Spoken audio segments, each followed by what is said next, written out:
Hola a todos, bienvenidos a la serie de Botánica Aplicada a Bonsai, un curso donde vamos a ver cómo se aplica a la botánica, específicamente a los conceptos de bonsai. Todos los conocimientos y todo lo que se dice acá está basado en libros, así que esos libros están en la página y en la página del grupo Corvaux Bonsai, libros y otros recursos. Si están desde el celular, ponen en la barra buscadora Corvaux. El grupo se llama Corvaux Bonsai, libros y otros recursos. Hacen clic en el grupo, bajan hasta donde dice, ahí bajamos, temas populares. Si no aparece ahí, pongan en ver todo y hacen clic en bibliografía botánica. Ahí está todo el material sobre lo cual se basa este curso.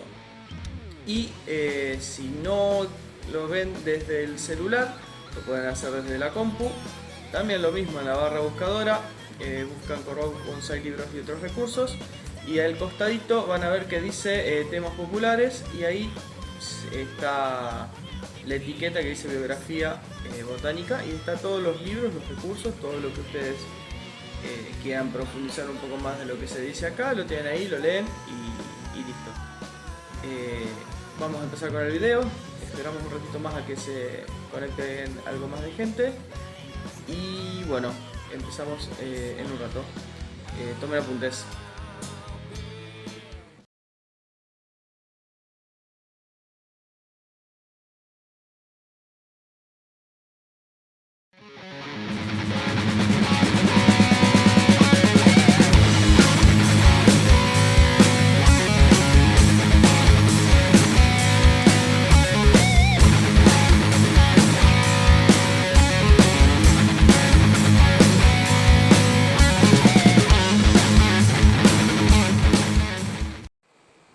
Hola a todos, bienvenidos a otro video de Corvaux Bonsai. Este ya creo que es el episodio número 8 o 9 de este curso, por así decirlo, de botánica aplicada al bonsai. Hoy lo que vamos a hablar es, ya hablamos del agua, ahora vamos a aplicar el agua a las plantas.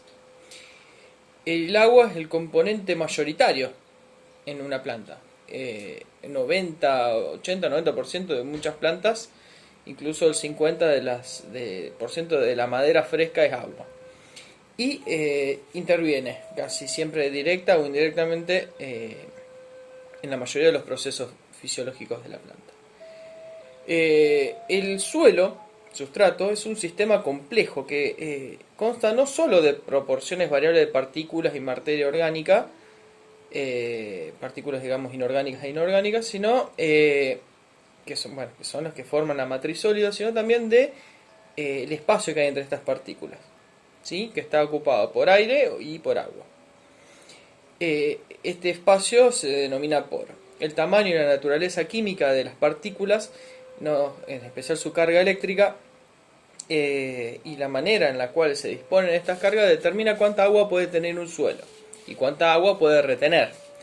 ¿Recuerdan la propiedad del agua de adherirse a la superficie? Bueno, esta superficie, dependiendo de qué material es, va a retener más o menos agua, también depende del tamaño de los poros. Y en resumen, esto lo que hace es retener agua en contra de la gravedad. Si no retuviera agua, el agua iría para abajo, ¿no es cierto? Siguiendo a la gravedad. Esta capacidad de retener agua se denomina potencial hídrico. ¿Sí? Cuanto más agua puede retener, mayor es el potencial, o sea, cuanto más seca está un sustrato, más agua puede retener, ¿sí? Y también dependiendo de qué sustancia es. Bueno, el movimiento del agua en la planta está regido por los gradientes de potencial hídrico que recién describimos. Es un proceso pasivo, o sea que no necesita de una bomba como en el corazón de un animal. Se hace sin utilización de energía por parte de la planta. Existen dos tipos de movimientos de agua: el flujo masivo y la difusión. El flujo masivo es el movimiento de las moléculas de agua y solutos en manera conjunta y en una dirección, habiendo diferencia de presión entre un punto y el otro. Por ejemplo, en una cañería, en una tubería, hay más presión de un lado que del otro, entonces el agua se traslada desde donde hay más presión hacia donde hay menos presión, ¿sí? Y con ello transporta lo que tenga en ella disuelta. El otro tipo de movimiento de agua que se hace entre células vivas es el que se realiza mediante la difusión, sobre todo utilizando la ósmosis. O sea, va el agua de donde hay mayor concentración de solutos hacia donde hay menor concentración de solutos hacia donde hay más. Este transporte es efectivo a pequeñas distancias, o sea, de una célula a otro par de células, no más allá de 3-4 células. En una distancia que va, por ejemplo, de la raíz de un eucalipto hasta la hoja, el mecanismo que más importancia tiene es el flujo masivo. La velocidad, bueno, también, el masivo es mucho más rápido que la difusión. Existe un concepto para tener en mente,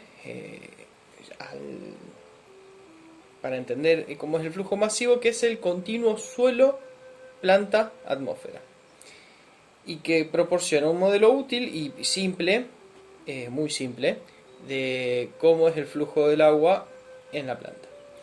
Para seguir con esto hay que comentar, bueno, que el potencial hídrico a nivel atmosférico es prácticamente cero. Perdón. El potencial hídrico en un sustrato que está recién regado es cero. O sea, ya está completamente saturada de agua y no puede almacenar más agua. Eso sería el potencial cero. En cambio, el aire no está saturado. ¿Por qué? Porque si estuviera saturado estaría lloviendo. ¿Se entiende? Entonces, el aire vendría a ser el que mayor potencial hídrico tiene. Este cambio entre este gradiente que se genera entre el suelo y el aire es lo que va a generar el flujo de agua, ¿sí? Que va a pasar a través de la planta. Hay asimismo elementos que obstruyen este flujo de agua a través de la planta, como por ejemplo una aireación deficiente o una disminución de la temperatura del suelo aumentan, digamos, la resistencia del flujo de agua en las raíces. También, cuando las hojas cierran sus estomas, aumenta la resistencia a difusión del vapor que generan las hojas y con eso frena también el agua. Y por el contrario, cuando aumenta la temperatura en la hoja o el aire incrementa su flujo y hay viento, aumenta la transpiración y esto aumenta el gradiente y aumenta el flujo de agua. ¿Sí? Obviamente este continuo suelo-planta-atmósfera es muy simple. O sea, por ejemplo, hay plantas que almacenan agua, entonces cuando el suelo está seco utiliza el agua que almacena. Entonces no habría un continuo entre el suelo, la planta y la atmósfera, sino que sería entre la planta y la atmósfera solamente. Pero bueno, son cuestiones puntuales. ¿Cómo son los movimientos de los estomas y la transpiración? El proceso dominante en las relaciones de la planta con el agua es la absorción de grandes cantidades de agua a partir del suelo, su transporte a través de la misma planta y su pérdida eventual en forma de vapor de agua a través de la transpiración. Las plantas terrestres enfrentan demandas opuestas. Por una parte, la atmósfera se encuentra muy alejada de la saturación de agua, tanto que las plantas corren peligro de deshidratación, a pesar de que la cutícula cubra de una manera impermeable las superficies de la planta. Por otra parte, esta barrera completa bloquea el intercambio de oxígeno y dióxido de carbono, que es esencial para la respiración y la fotosíntesis. Entonces, la solución a este problema es la regulación temporal de la abertura de los estomas. Por la noche, cuando no hay fotosíntesis y por lo tanto no existe demanda de dióxido de carbono en el interior de la hoja, las aberturas de las estomas se reducen, impidiendo también, además, la pérdida innecesaria de agua. Por la mañana, cuando el suministro de agua es abundante y la radiación solar favorece la actividad de la fotosíntesis, la demanda de dióxido de carbono aumenta y en el interior de la hoja es tan grande que los conductos, digamos que los poros estomáticos se abren, entonces favorece la difusión de dióxido de carbono a través de ellos.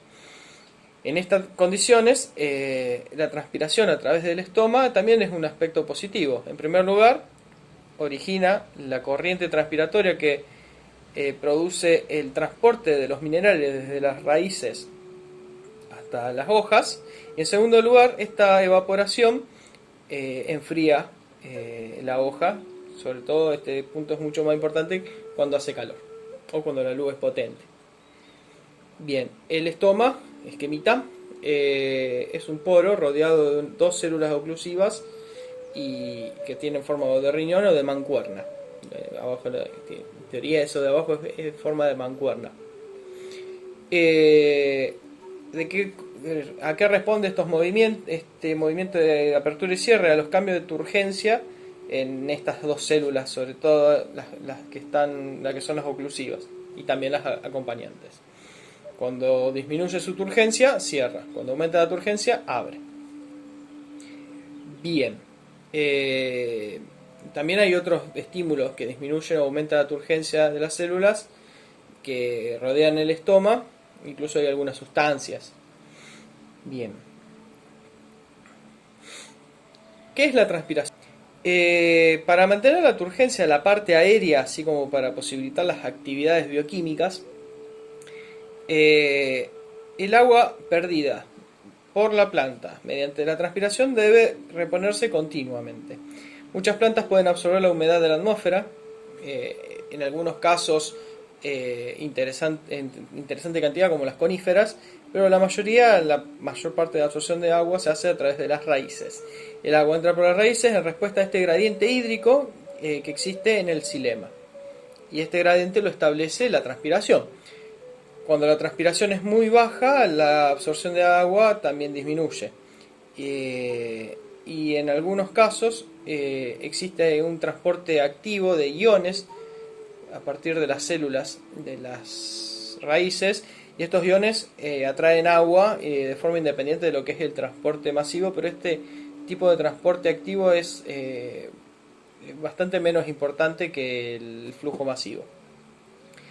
La supervivencia, de las plantas terrestres depende de que una cantidad suficiente de agua sea absorbida por las raíces, haciendo a través del tallo y para reemplazar el agua que pierden las hojas.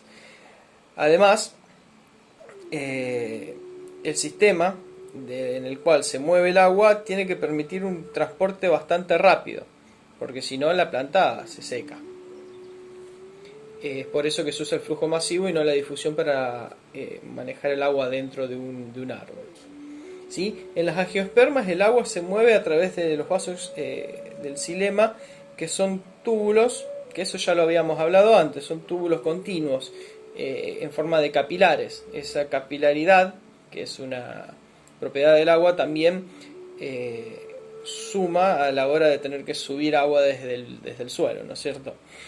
Y recordar que en las coníferas estos túbulos están un poco tabicados. En realidad son células que están conectadas entre sí por microporos, y el transporte es más lento. Muchas veces es tanta la presión que genera la hoja al absorber esta presión negativa que hace que absorba las raíces, que incluso puede filtrarse aire a lo largo del tronco, y esto origina pequeñas burbujas de aire, y este fenómeno se llama cavitación. Muchas veces, con el correr de los años, si estas cavitaciones son múltiples, esas burbujas colisionan y originan burbujas mayores que provocan una obstrucción en el flujo de savia. Es por eso que algunos árboles viejos secan ramas, es por la acumulación de estas burbujas. Este proceso también está favorecido cuando hay condiciones de congelación o infección por algunos patógenos, sobre todo hongos.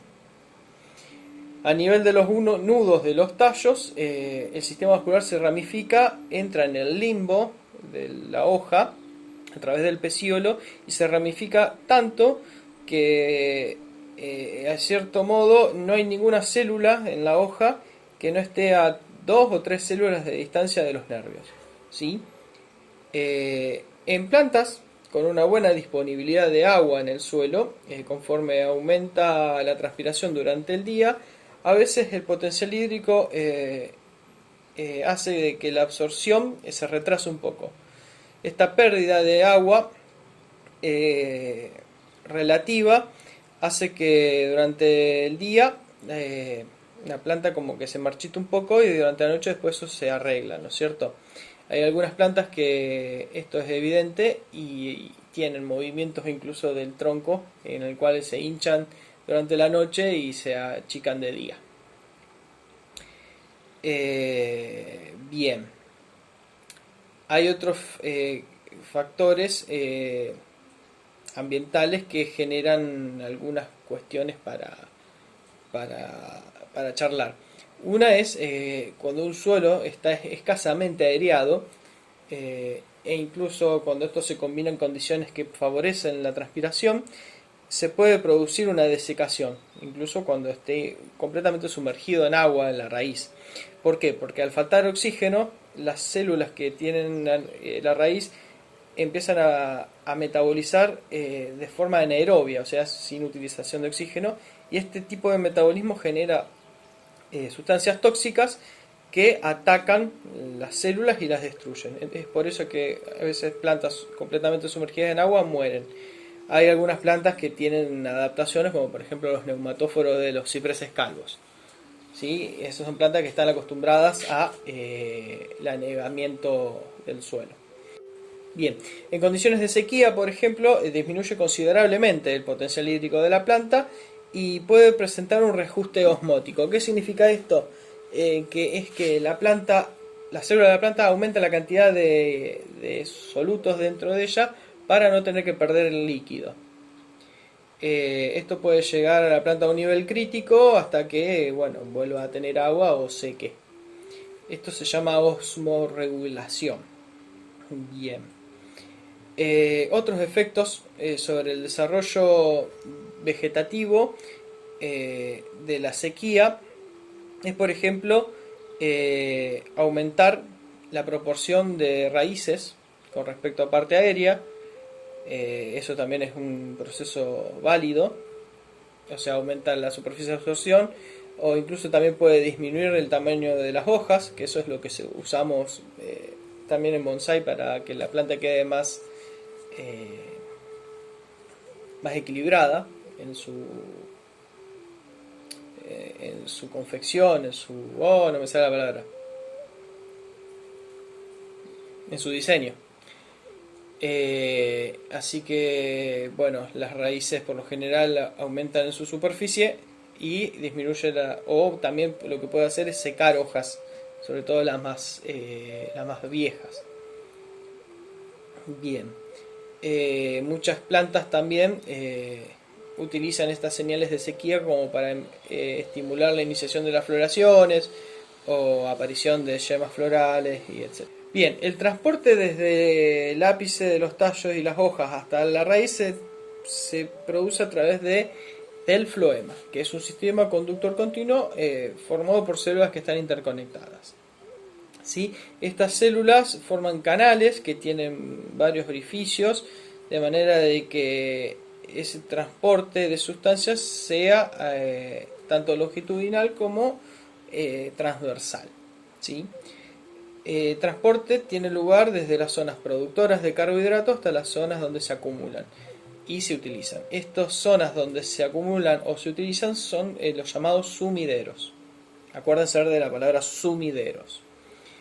El contenido que está dentro del túbulo criboso se mueve a lo largo de un proceso de flujo masivo también, a favor de un gradiente de presión generado por las diferencias de concentración que hay desde donde se producen las sustancias hacia donde se almacenan o se utilizan.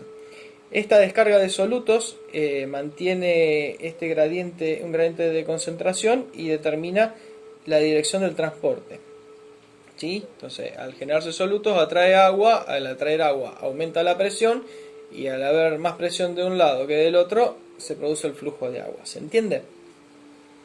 La fotosíntesis impone el límite del desarrollo de la planta y los sumideros, o sea, donde se utiliza o almacena los fotosintetizados, digamos, compiten por la disponibilidad limitada de estas sustancias que se generan en la fotosíntesis. Entonces, cuando nosotros reducimos la cantidad de sumideros, aumenta el transporte de sustancias desde un lugar de donde se hace hasta las restantes partes de la planta. Y esa es la base de prácticas hortícolas como por ejemplo el aclareo, que es la eliminación de parte de frutos en desarrollo. Lo que hace es aumentar el crecimiento y desarrollo de los frutos que uno deja, o el despuntado, que es eliminar los ápices de los brotes, reduciendo la cantidad de metabolitos en el desarrollo vegetativo, lo que favorece los procesos reproductivos, como por ejemplo el cuajado de los frutos, la formación de semillas. Por el contrario, cuando eliminamos flores y los frutos, aumenta la cantidad de metabolitos disponible para el desarrollo vegetativo de la planta, y de este modo el sistema de crecimiento aumenta, la velocidad de crecimiento aumenta y el porte de la planta también. En función de la distribución de nutrientes orgánicos y minerales, el floema también distribuye sustancias reguladoras y de información de un lado de la planta al otro. Bien, la longevidad de estos tubos cribosos oscila entre unos pocos días y varios años. En las plantas que son perennes, este transporte se mantiene gracias a la diferenciación continua de nuevos túbulos cribosos debido a la actividad del cambio. Esta renovación continua permite que no se reduzca la capacidad de transporte del sistema criboso del floema. Este contenido de los túbulos cribosos se encuentra también sometido a presión, por lo cual si vos haces una lesión, el contenido va a salir hacia afuera. Si esta lesión es prolongada, representaría una pérdida insoportable para la planta, pero excepto algunos puntuales casos, normalmente los túbulos cribosos dañados se reparan a cabo de unos minutos. Bien, y con eso ya terminamos con lo que es el transporte de agua en la célula. Quiero que le pongan like a mi página de Facebook, Corvado Bonsai, síganme en Instagram y síganme en YouTube. Nos vemos la semana que viene con introducción a los elementos minerales de las plantas. Nos vemos.